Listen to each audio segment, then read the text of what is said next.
મારું નામ અતુલ કોઠારી છે। અમે અહીંયા સર્વેશ્વર ચેરિટેબલ ટ્રસ્ટ આયોજિત ગણપતિનું આયોજન આ વખતે અમે 9મા વર્ષમાં મંગલ પ્રવેશ કરીએ છીએ અને દર વર્ષે અમારી અલગ અલગ અહીંયા થીમ હોય છે। આ વખતે અમે અયોધ્યાની રામ મંદિરની આખી થીમ લઈ આવ્યા છીએ અને લોકોને નવું નવું મળે। અહીંયા લોકો બધા પોતાની આસ્થા સાથે આવે છે। ઘણા એટલી મોટી માનતાઓ માને છે, માનતાઓ ફળે છે, એનું એ લોકો અહીંયા એનું ફળ પણ લઈને જાય છે। આ રીતનું અમારું દર વર્ષનું આયોજન હોય છે। અમારા અહીંયા 10 દિવસ દરમિયાન રોજ અલગ અલગ કાર્યક્રમ હોય છે।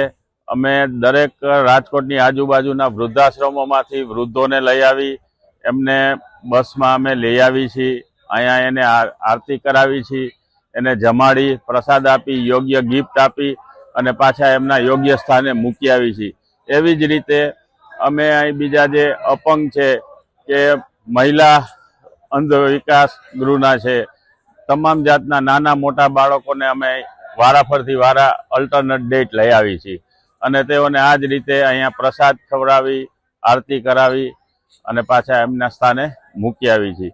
અહીંયા અમે મોટે પાયે બ્લડ ડોનેશન કેમ્પ કરી છીએ કે જેથી લોકોને જીવનને ખૂબ જ કામ આવે એવી વસ્તુ કરી છે ને ખૂબ જ મોટા પ્રમાણમાં અમને સહયોગ પણ મળે છે અને બ્લડ ડોનેશનનું આયોજન ઉપરાંત અહીં સત્યનારાયણની કથાનું પણ આયોજન કરીએ છીએ।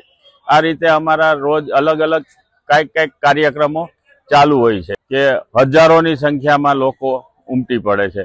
આ વખતે અમે પાછું જેમ મોદી સરકારે બહાર પાડ્યું છે કે ભાઈ બેટી બચાવો, ઓપરેશન સિંદૂર, તો અમે એને અનુરૂપે આખું અહીંયા આયોજન કરેલ છે કે જેથી પબ્લિક આવે, પબ્લિકને મંદિરમાં દર્શન કરી આ બે વસ્તુનો સરકાર દ્વારા જે સંદેશો છે એનો પણ અમે અહીંયા અમલ કરીએ છીએ। અને આ વખતે અમારી દર ફેરે મૂર્તિ લાલબાગ ઉપર હોય છે। આ વખતે પણ અમારી લાલબાગની મૂર્તિ છે। મૂર્તિમાં પણ આ વખતે નવું નજરાણું જોવા મળશે લોકોને કે જે આવીને એ લોકો આશ્ચર્યચકિત થશે કે આવી મૂર્તિ આપણે લાલબાગ સિવાય ક્યાંય જોઈ નથી। એટલે આ રીતના મૂર્તિનું પણ આકર્ષણ અલગથી છે અમારું। અમારી અહીંયા વ્યવસ્થા પહેલેથી અમે એ રીતના રાખી છે કે કોઈ આરતીમાં ડિસ્ટર્બ ન થાય, બધા શાંતિથી આરતી કરી શકે।